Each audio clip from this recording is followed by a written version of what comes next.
6장의 말씀을 통해서 이제 기도에 관해서 함께 나누게 되는데, 기도에 대해서 알면서 좀 더 이해하면서 하나님의 한없는 은혜가 여러분 마음속에 가득하시기를 바랍니다. 그리고 그 은혜가 여러분의 삶을 이렇게 만들어 가시기를 바랍니다. 그때 그 하나님의 은혜가 어떻게 우리의 삶을 만들어 가는지, 근데 그때 기도가 어떻게 그런 역할을 하는지를 오늘 말씀을 통해서 함께 좀 살펴보았으면 좋겠습니다.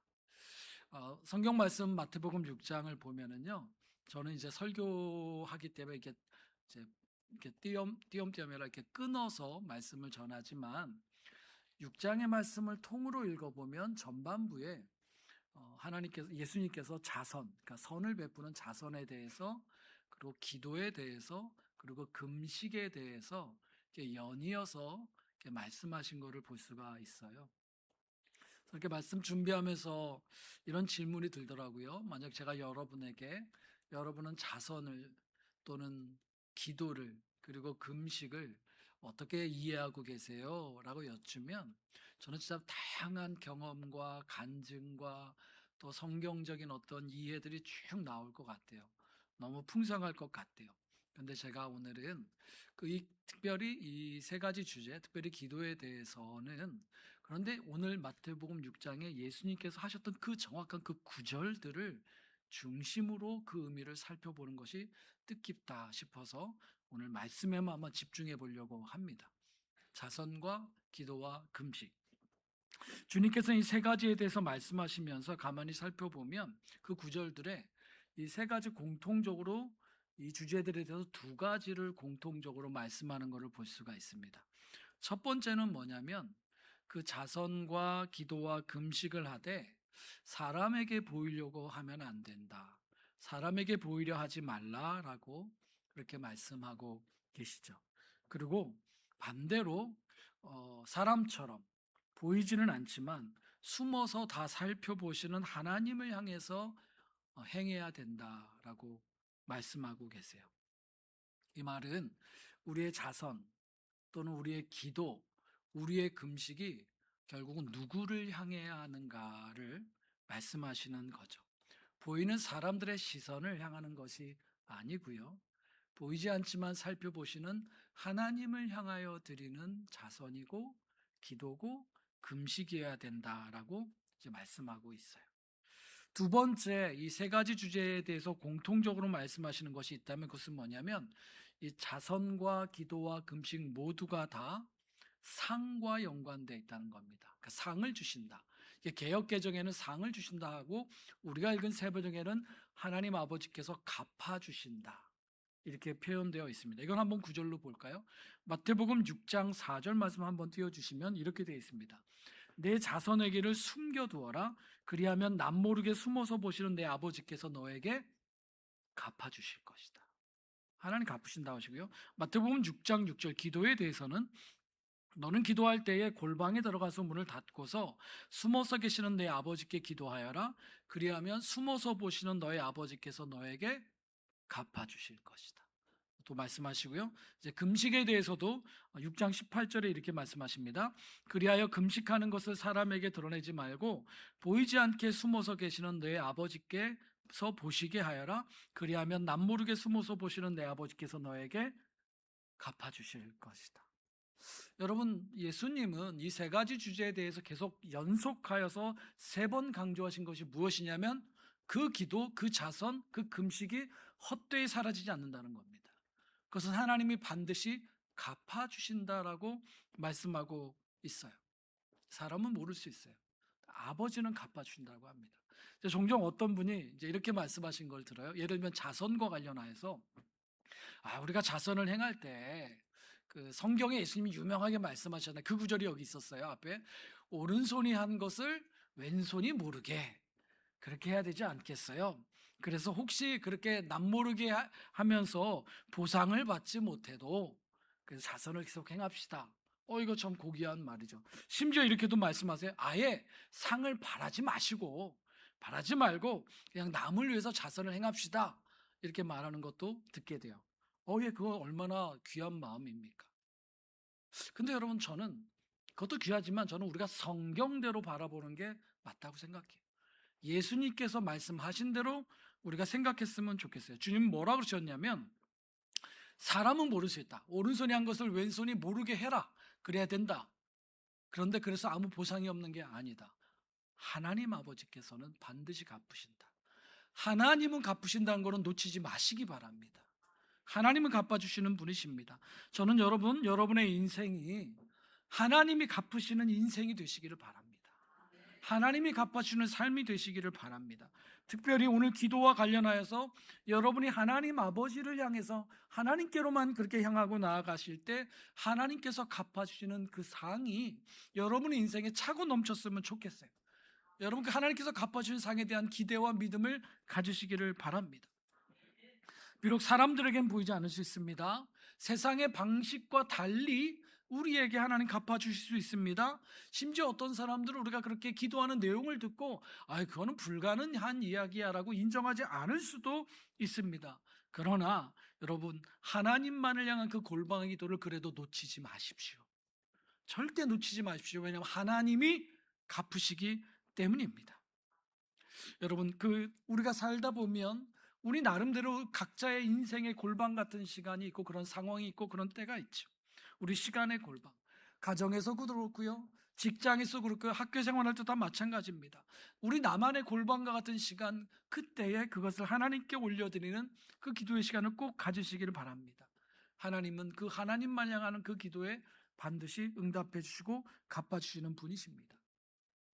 여러분, 이때 우리가 좀 하나님에 대해서 잘 알 필요가 있습니다. 이 하나님은 어떤 분이냐, 오늘 말씀해 보니까 숨어서 보시는 하나님이라고 하고 있습니다. 근데 숨어서 보시는 하나님이신데 우리 눈에 보이지는 않지만 여기에 어떤 의미가 있냐면, 그 하나님은 우리가 보지 못하는 것도 다 보시는 분이세요. 기도하는 나 자신도 보지 못하는 것도 다 보시는 분이세요. 세상 사람들은 전혀 보지 못하는 내 안에 담긴 저 깊은 곳에 있는 눈물까지도 신 하나님은 다 보실 수 있기 때문에 그 하나님께 나아가는 거고요. 세상은 전혀 우리에게 응답해 주지 못하지만 우리 영혼의 깊은 곳까지도 다 이미 알고 보시는 하나님이시다. 바로 그것이 숨어서 다 살펴보시는 하나님이라는 겁니다. 우리는 보이는 사람들의 시선, 보이는 세상의 시선을 생각하면 그들이 볼 수 있는 것에만 우리가 반응하게 돼요. 그러나 하나님은 사람과 세상이, 때로는 나 자신도 보지 못하는 우리의 영혼의 가장 깊은 것도 보시는 그 하나님이시기 때문에 그 하나님께 나아가시는 여러분들 되시기를 바랍니다.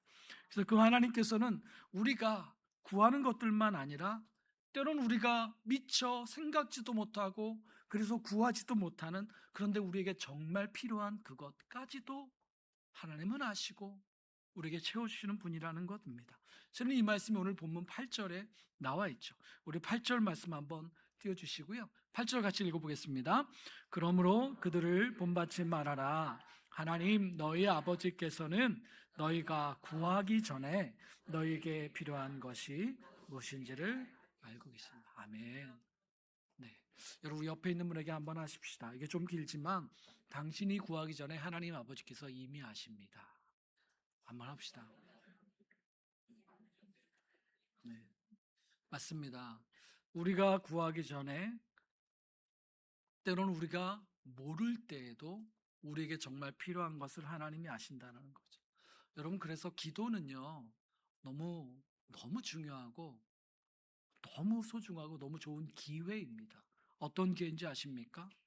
내게 정말 필요한 것이 무엇인지를 하나님께 배울 수 있는 기회가, 그게 기도라는 거예요.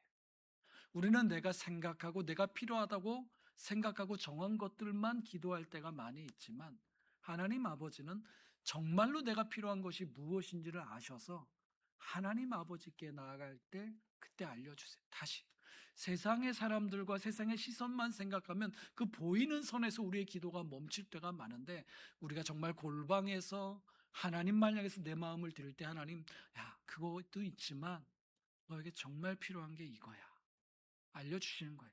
내가 어디로 가야 되는지, 내가 내 사랑하는 아이를 어떻게 키워야 될지, 내 사랑하는 아내와 남편에게 어떻게 해야 될지, 나도 모르겠는 내 마음의 깊은 곳에 있는 감정, 이건 도대체 왜 그런지, 내가 사랑하는 나의 목장, 우리 교회, 그리고 우리 민족과 사회 정말 필요한 것이 무엇인지 하나님은 아시고 기도하게 하신다는 거죠.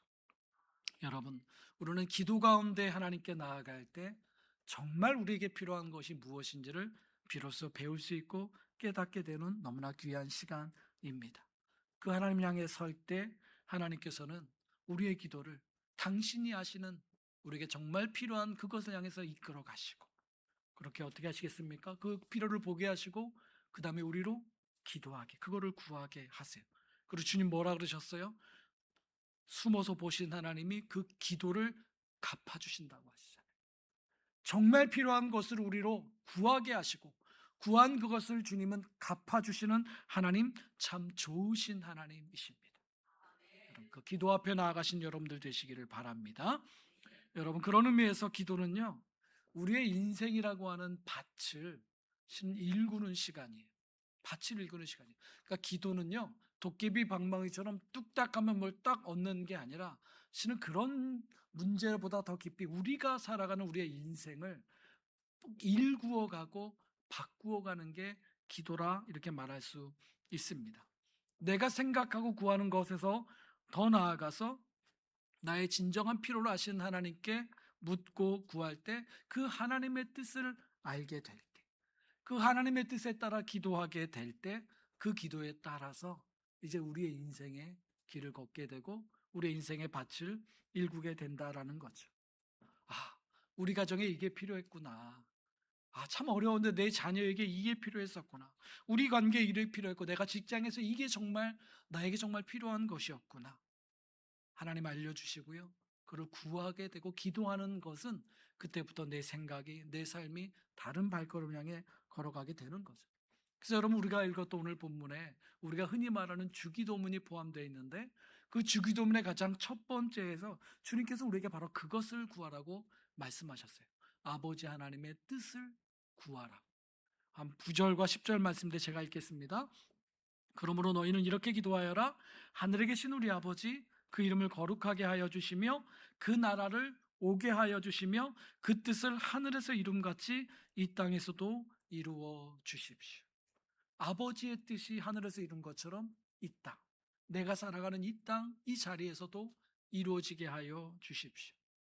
참 이 기도가 얼마나 소중한 줄 모릅니다. 특히 오늘을 살아가는 현대의 우리들에게 저는 이 기도가 참 중요한 의미가 있다는 생각이 듭니다. 왜냐하면 여러분, 현대인의 많은 사람들의 삶은 이렇게 골방의 기도로 하나님께 나아가기보다 그 골방의 기도를 흩어지게 하는 요인이 더 많은 것 같습니다. 우리의 마음이 하나님을 향해서 이렇게 모이게 하기보다는 이렇게 저렇게 그냥 사방으로 흩뿌려버리는 그러한 상태가 참 우리에게는 더 많이 있지 않나 싶은 거죠. 왜냐하면 우리가 점점 더 왜 기도해야 되는지를 갈수록 더 모르게 되는 것 같아요.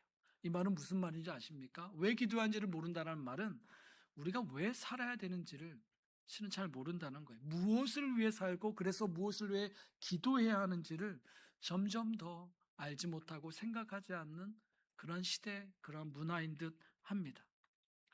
얼마 전에 그 하버드 대학에 있는 대학생들에게 진행된 설문조사에 대한 어떤 그 결과를 좀 본 적이 있습니다. 여러분, 하버드 대학은 뭐 우리가 너무 잘 아는 세계 최고의 뛰어난 젊은이들이 정말 열심히 일하고 공부하고 일하고 살아가는 그런 대학 아니겠습니까? 근데 그 설문조사의 결과에 면 이렇습니다. 그 설문을 시행하는 그 전 한 달 동안의 당신의 삶에 대해서 물은 겁니다.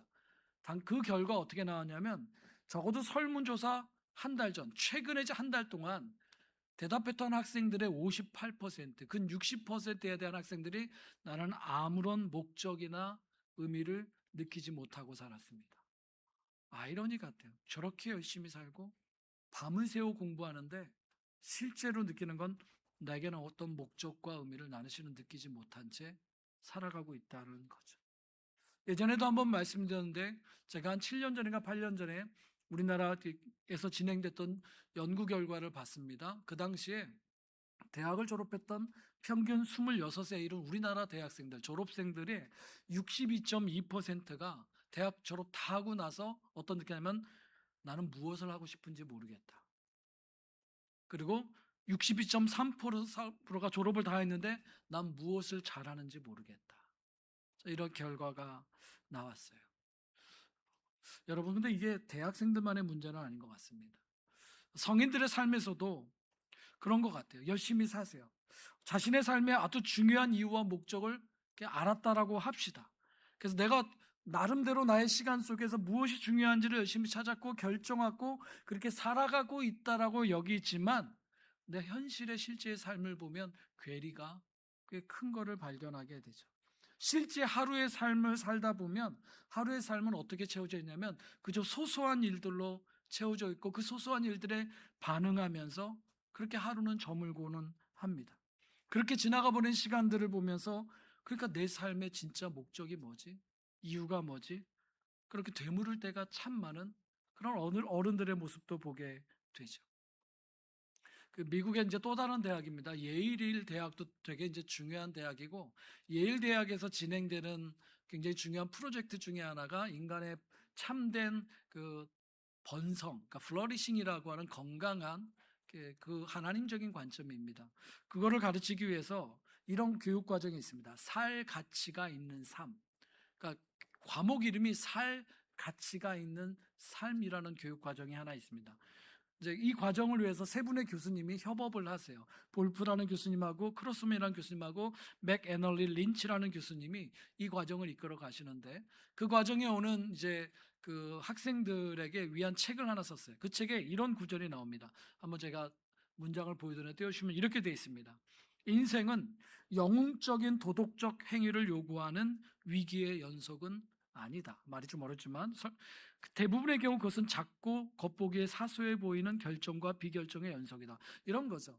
우리가 살아가면서 내 인생에 대해서 정말 중요한 길을 찾고 고민하고 그래서 결정을 했어요. 때로는 우리의 삶의 위기가 그런 우리 질문 앞으로 이끌기도 하죠. 난 어떻게 살아야 돼? 난 무슨 결정을 해야 돼?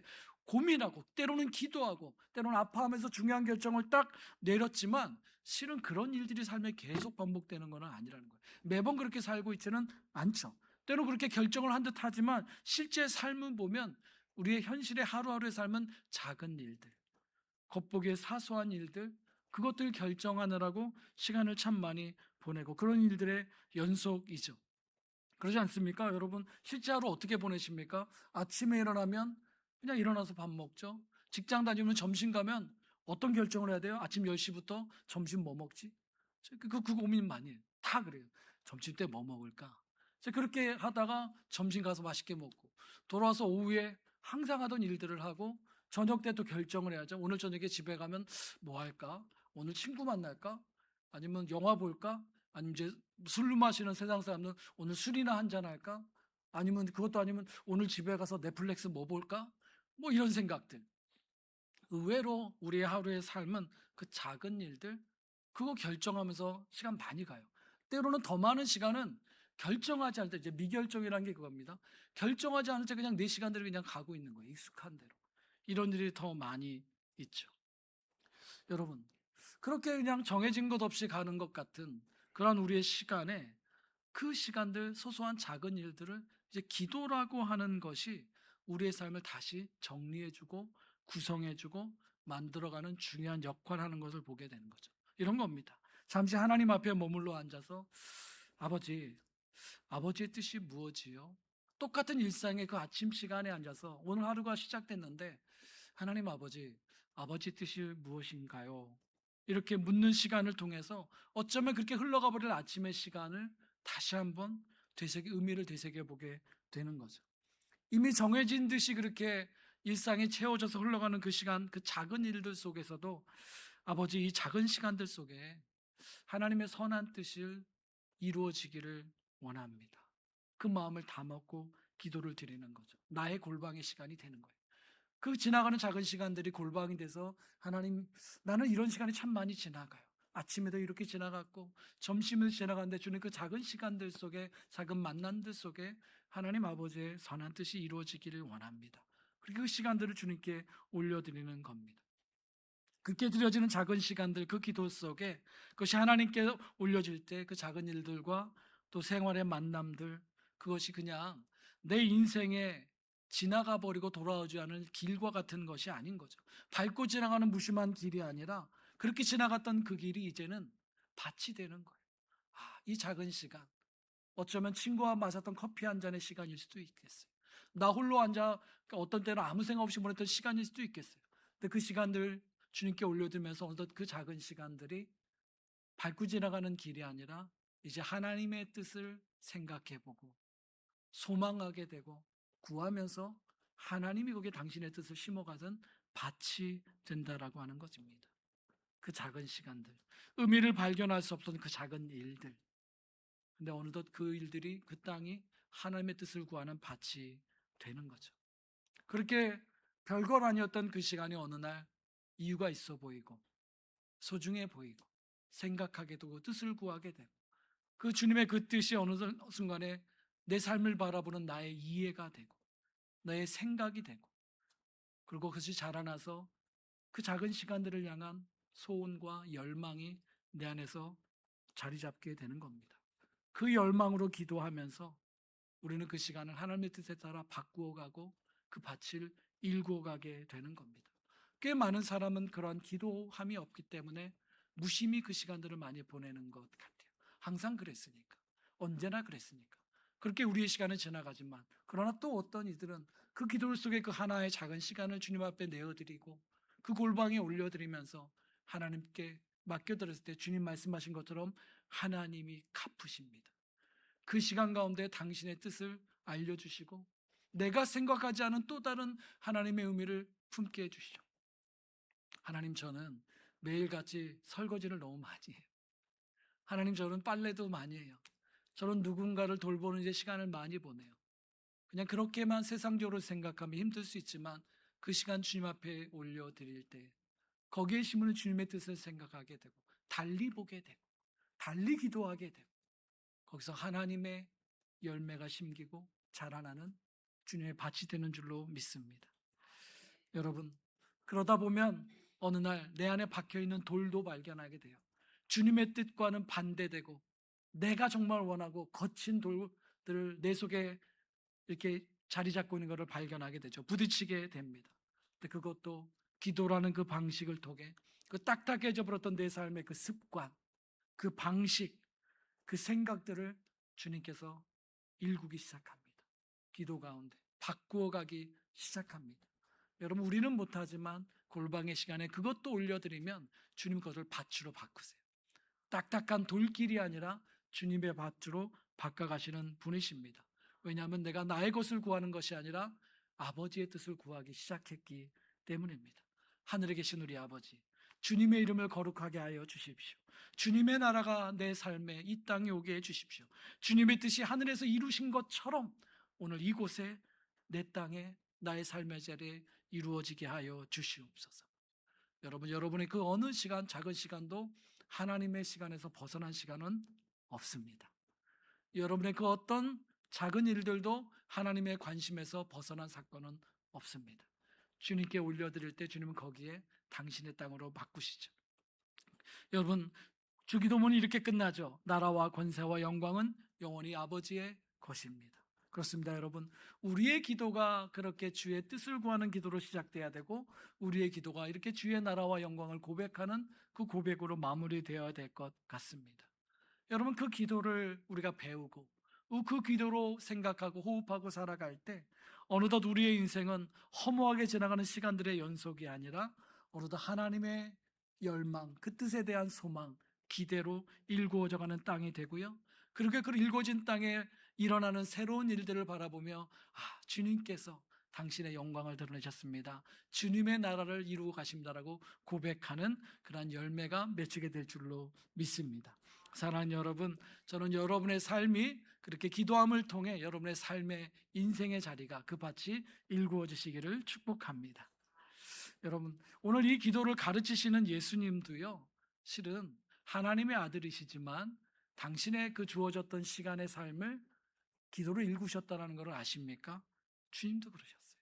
주님도 그 기도를 배우셨어요. 하나님의 아들이니까 그냥 짜자잔 된 것이 아니고요, 이 땅에 갓난아기로 태어나셨고 이 땅의 언어를 배우셨고 그 자라나시면서 그 유대 백성들 가운데 하나님께서 전해주셨던 기도의 전승, 기도의 전통을 주님도 배우셨고, 그리고 그분이 성숙하시고 성장하셨을 때 하나님 나라의 관점에서 그 기도의 전승을 다시 우리에게 알려준 것을 볼 수가 있습니다. 실제로요, 유대인들에게는 이 기도의 전승이 있었고 이게 되게 중요했습니다. 이스라엘 역사를 살펴보면 흔히 말하는 제2성전기라는 시간이 있습니다. 두 번째 성전의 시기라는 거죠. 첫 번째 성전이었던 솔로몬 성전은 기원전 786년에 바벨론에 멸망당할 때 다 무너졌습니다. 그때 무너졌을 때 그들은 자신들의 삶과 신앙의 중심지였던 성전을 잃어버렸어요. 그럼 어떻게 이제 하나님을 찾아야 되는가? 새롭게 하나님을 찾는 방식이 그 성전이 무너지고 바벨론은 포로로 잡혀갔던 시간에 새롭게 정립되는 것을 볼 수가 있습니다. 나중에 포로에서 돌아와서 두 번째로 성전을 짓죠. 그래서 그 포로기와 두 번째 성전을 지어졌던 그 시기로부터 예수님이 오셨던 그 시기까지를 길게 제2성전기라고 보통 부르긴 하고, 그 시기에 기도의 전통이 세워지고 이어졌던 것을 보게 됩니다. 여러분 생각해 보십시오. 포로로 잡혀가고 성전이 무너지고 포로로 잡혀가는 그 시간, 실은 그들은 자신들의 의미와 목적이 다 잃어버렸던 그 시간을 마주하게 됩니다. 자신들의 삶은 이제 버림받은 듯이 여겨지게 보이게 되는 거죠. 이제 그들의 시간은 자신을 위해 살 수 없습니다. 포로로 잡혀간 땅에서 다른 사람을 위해 복역하며 살았던 노예의 시간을 살아야 되죠. 그렇게 자신들의 삶의 시간과 의미는 이제 부정당하는 상황에 처하게 됩니다. 근데 여러분, 그들이 어떻게 한지 아십니까? 그들의 삶을 어떻게 세워냈는지 아십니까? 그들의 그 허망한 하루가 어떻게 다시 구성됐는지 아십니까? 여러분, 성경은 다니엘서에 보면 다니엘은 3번을 기도합니다. 아침과 점심과 저녁 끊임없이 하나님, 나를 이 땅에 보내신 이유가 무엇입니까? 하나님, 우리 민족을 여기에 두신 이유가 무엇입니까? 우리가 오늘 멸망당한 이유가 무엇입니까? 여기서 우리는 무엇을 구해야 됩니까? 무엇이 있던 것이 다 없어졌던 그 땅임에도 불구하고 그 시간을 골방에서 주님께 올려지는 아침, 점심, 저녁의 기도를 이어갈 때 그들의 삶이 재구성되기 시작합니다. 더 이상 무너진 삶이 아니라 하나님의 관점으로 새로운 씨앗이 심겨지기 시작합니다. 그 땅이 다시 일구어지기 시작하는 꼴을 보게 됩니다. 여러분, 그러한 기도가, 그렇게 자신들의 무너졌던 그 시간을 하나님의 시간으로 바라봤던 그 기도의 시간이, 자신들의 민족을 그렇게 주님의 눈으로 바라봤던 그 기도의 시간이, 그리고 그 세상을 바랐던 그 기도의 시간들이 기록된 이야기가 다니엘서에 있고요, 에스겔서에 있고요, 에스라서에 있고요, 느헤미야서에 기록되어져 있어요. 그 시간을 기도로 다시 구성해냈던 신앙의 사람들의 기도의 전승이 그때 세워지고 예수님 당시까지도 이어져 왔던 겁니다. 여러분, 예수님은 이 유대인들의 기도의 전승 안에 서 계신 분이었습니다. 예수님 당신이 새벽이면 일어나 습관을 쫓아 기도하러 나가셨던 것은 다니엘이 했던 것처럼 시간을 쫓아서 기도하셨던 거예요. 그분이 그 기도의 전승 안에 서 계셨어요. 자신의 삶을 자신의 계획대로 가는 것이 아니라 그 시간을 주님께 아침마다 올려서 주님의 뜻을 듣고, 아버지 하나님의 뜻을 듣고 걸어가신 거죠. 지난주 말씀드렸던 것처럼 샬롬의 기도의 전승, 이스라엘아 들으라, 쉐마의 기도의 전승, 이스라엘아 들으라, 너희 하나님 여호와는 오직 하나인 여호와시니 너는 마음을 다하고 성품을 다하고 힘을 다하여 내 하나님 여호와를 사랑하라. 이게 기도였어요. 이 기도를 놓치지 않고 주님 반복해서 하나님 아버지께 고백하고 드렸던 기도의 전승 안에 서 있었죠.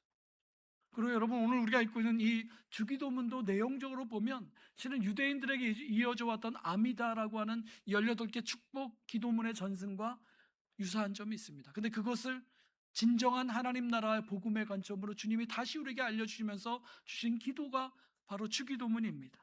거기에서 주님의 영광을 구하고 주님의 나라를 구하는 그 기도를 우리에게 알려주고 있습니다. 새벽으로 기도하시고, 그 작아 보이는 사람들 한 사람 한 사람 만날 때 아유, 저 사람들 만나서 내가 뭐 하나, 뭐 덕이 되려나 이러지 않으시고, 그 한 사람 한 사람 소중하게 품을 수 있었던 것, 그 사람들과 보내는 시간을 소중하게 여길 수 있었던 것, 바로 그 모든 시간은 이미 기도 가운데 당신의 삶의 의미를 구성해 놓으셨기 때문입니다. 기도가 예수님의 인생도 하루도 그 밭을 일구었던 것을 기억하시기를 바랍니다. 사랑하는 여러분, 예수님에게 해줬던 기도의 전승이 여러분에게도 이어지시기를 바라요. 여러분, 그냥 보내지 마시고요, 아침에 일어나 기도하시고 시와 때를 정해서 기도하시면서 여러분의 시간, 그 사건, 그 일들을 주님으로 말미암아 새롭게 세워가시는 기도의 전승을 세우시는 여러분들 되시기를 바랍니다. 여러분, 이런 기도 가운데 있을 때요, 마지막으로 그 기도는 우리를 향한 기도의 내용을 바꾸는 것을 볼 수가 있습니다. 제가 이제 서울에서 사역할 때 서울에 이제 그 집에 거하거든요. 그 작은 아파트인데 아파트에 안에 텃밭을 분양해서 얻었습니다. 텃밭이 밭은 아니고요. 요 탁자만한 화분입니다. 화분을 그 아파트에서 150개를 요거보다 작은 장소에 쭉 놓고 그걸 이제 분양한다 공지가 나와서 신청해서 됐습니다. 제가 보기에는 신청한 사람 다 된 것 같습니다. 거기서 이제 그 오이도 심고 고추도 심고 깻잎도 심고 쑥갓도 심었는데 최근에 이제 우리 아내가 쑥갓은 뺐습니다. 효용이 없다고. 근데 저희가 그렇게 심어놓고 금요일이나 또는 목요일 저녁이 되면 여기 내려오니까 오기 전에는 물을 이제 엄청 주고 왔어요.